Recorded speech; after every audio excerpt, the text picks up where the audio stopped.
আকাশবাণী খবর পড়ছি রক্তিম ভট্টাচার্য। আজকের বিশেষ খবর।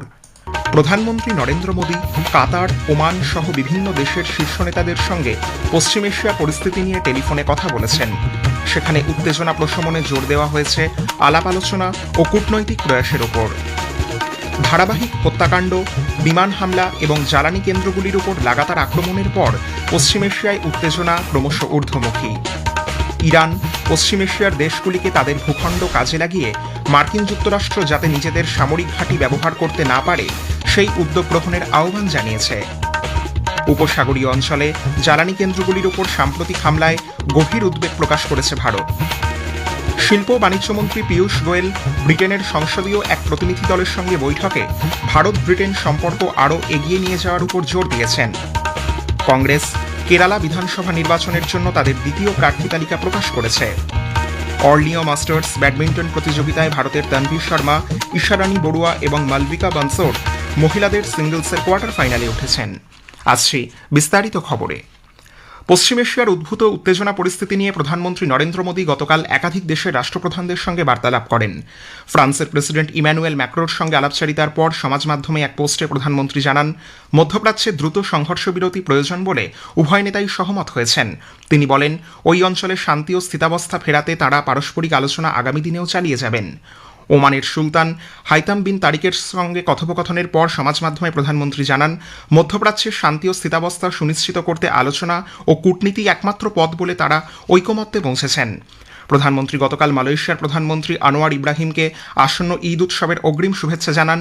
পশ্চিম এশিয়ার উত্তেজনা পরিস্থিতি আশু প্রশমনের ব্যাপারে তারা আলাপ আলোচনা করেন। জর্ডানের রাজা দ্বিতীয় আবদুল্লার সঙ্গেও এ বিষয়ে বার্তালাপ করেন প্রধানমন্ত্রী কাতারের আমির শেখ তামিম বিন হামিদ আল থানির সঙ্গে গতকাল টেলিফোনে কথা বলেন। সোশ্যাল মিডিয়ায় এক পোস্টে প্রধানমন্ত্রী উল্লেখ করেন, কাতারের সঙ্গে সংহতির কথা পুনর্ব্যক্ত করার পাশাপাশি তিনি নিশ্চিত করেছেন এবং পশ্চিম এশিয়ার সংঘাতের আবহে এই অঞ্চলের জ্বালানি পরিকাঠামোতে হামলার ভারত তীব্র নিন্দা করেছে বলে তিনি জানান।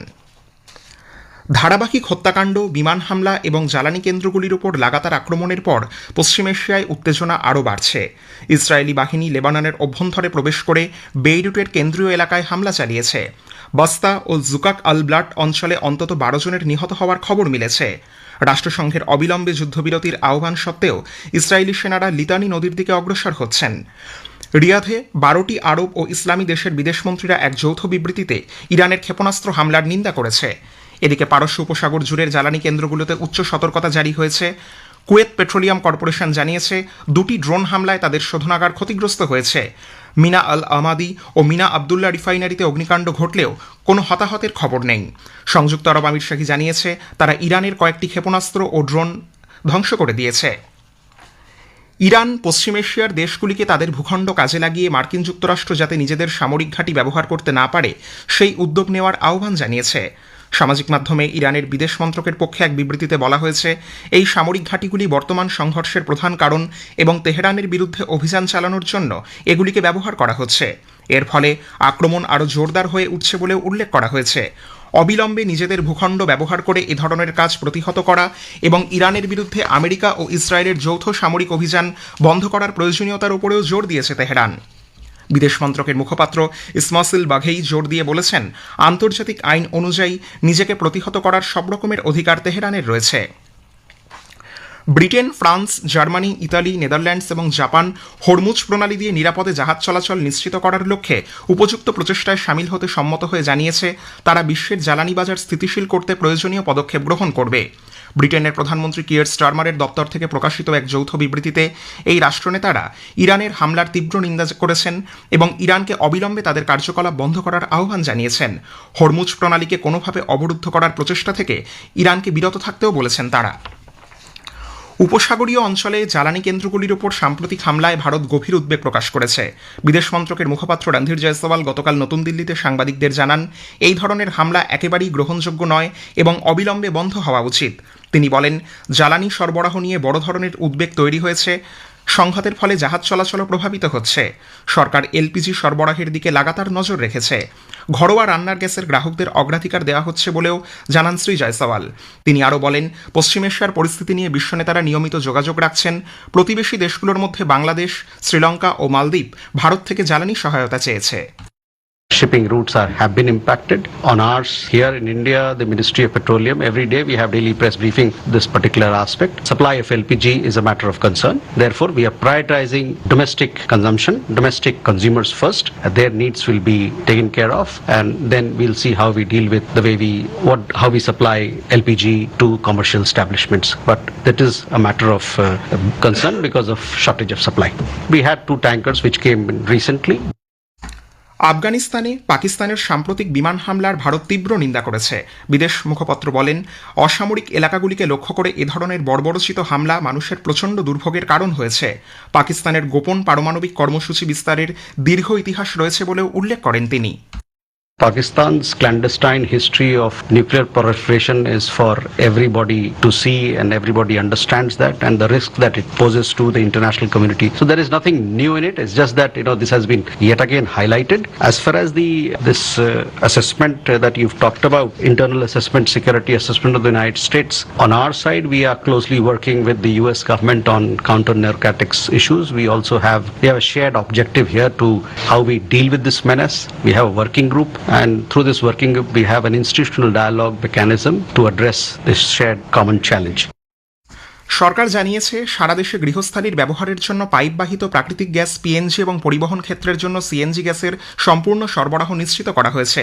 নতুন দিল্লিতে গতকাল পশ্চিম এশিয়ার সাম্প্রতিক পরিস্থিতি নিয়ে আয়োজিত আন্তঃমন্ত্রক বৈঠকে পেট্রোলিয়াম ও প্রাকৃতিক গ্যাস মন্ত্রকের যুগ্ম সচিব সুজাতা শর্মা বলেন, কেন্দ্রীয় সরকার সব রাজ্যকে পিএনজি ব্যবস্থা সম্প্রসারণে সহযোগিতা করতে অনুরোধ করেছে এবং অতিরিক্ত 10% বাণিজ্যিক এলপিজি সরবরাহের প্রস্তাব দিয়েছে। भारत सरकार ने हाईएस्ट प्रायोरिटी डोमेस्टिक एलपीजी और पीएनजी उपभोक्ताओं को दी है। इसके अलावा ऑल्टरनेट फ्यूल ऑप्शंस जैसे कैरोसिन और कोल भी दिया है, और सभी स्टेट गवर्नमेंट्स को जो भी पीएनजी नेटवर्क के एक्सपेंशन में सहयोग देंगे उन्हें 10% एडिशनल कमर्शियल एलपीजी देने की बात कही है। প্রধানমন্ত্রী নরেন্দ্র মোদী 29 মার্চ রবিবার আকাশবাণীতে মন কি বাত অনুষ্ঠানে দেশ বিদেশের মানুষের সঙ্গে তাঁর চিন্তাভাবনা ভাগ করে নেবেন। এটি হবে মাসিক এই বেতার অনুষ্ঠানের 132তম পর্ব। খবর শুনছেন আকাশবাণী থেকে। বাণিজ্য ও শিল্পমন্ত্রী পীয়ূষ গোয়েল গতকাল ব্রিটেনের সংসদ সদস্যদের একটি প্রতিনিধি দলের সঙ্গে সাক্ষাৎ করেছেন। এই প্রতিনিধি দলের নেতৃত্বে ছিলেন সেদেশের ব্যবসা ও বাণিজ্য বিষয়ক সংসদীয় সিলেক্ট কমিটির চেয়ারম্যান ও সংসদ সদস্য লিয়াম বার্ন। একটি সোশ্যাল মিডিয়া পোস্টে শ্রী গোয়েল জানান, তারা ভারত ব্রিটেন সম্পর্ককে আরও এগিয়ে নিয়ে যাওয়ার বিষয়ে আলোচনা করেছেন। আলোচনায় অর্থনৈতিক বৃদ্ধি, সুস্থায়ী উন্নয়ন এবং উদ্ভাবনের উপর বিশেষ গুরুত্ব আরোপ করা হয়েছে। কংগ্রেস আসন্ন কেরালা বিধানসভা নির্বাচনের জন্য তাদের প্রার্থীদের দ্বিতীয় তালিকা ঘোষণা করেছে। এই তালিকায় 37 জন প্রার্থী রয়েছেন। অরুবিক্কারা কেন্দ্র থেকে প্রবীণ কংগ্রেস নেতা VS শিবকুমারকে প্রার্থী করা হয়েছে। অন্যদিকে নেমাম কেন্দ্র থেকে প্রতিদ্বন্দ্বিতা করবেন দলের প্রাক্তন বিধায়ক KS সাবারিনাথন। বিজেপি পশ্চিমবঙ্গ ও কেরালা বিধানসভা নির্বাচনের জন্য দ্বিতীয় দফায় প্রার্থী তালিকা প্রকাশ করেছে। পশ্চিমবঙ্গে এই দফায় 111টি আসনে প্রার্থীদের নাম রয়েছে। কেরালা বিধানসভা নির্বাচনে দ্বিতীয় দফায় 39 জনের প্রার্থী তালিকা ঘোষণা করা হয়েছে। বামফ্রন্ট পশ্চিমবঙ্গে বিধানসভা নির্বাচনে দ্বিতীয় দফায় 32 জনের প্রার্থী তালিকা গতকাল প্রকাশ করে।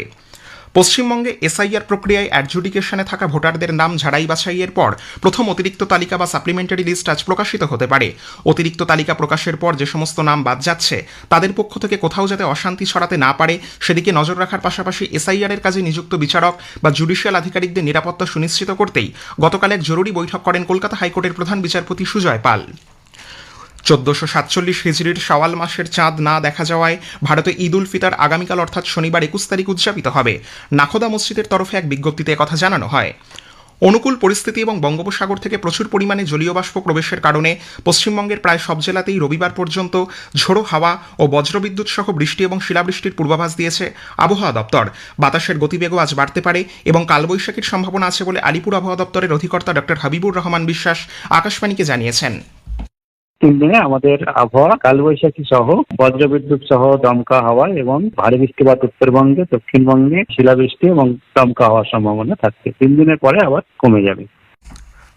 অর্লিয়া মাস্টার্স ব্যাডমিন্টন প্রতিযোগিতায় ভারতের তানভি শর্মা, ঈশারানী বড়ুয়া এবং মালবিকা বানসোর মহিলাদের সিঙ্গলসের কোয়ার্টার ফাইনালে উঠেছেন।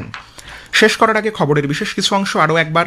প্রধানমন্ত্রী নরেন্দ্র মোদী কাতার, ওমান সহ বিভিন্ন দেশের শীর্ষ নেতাদের সঙ্গে পশ্চিম এশিয়া পরিস্থিতি নিয়ে টেলিফোনে কথা বলেছেন।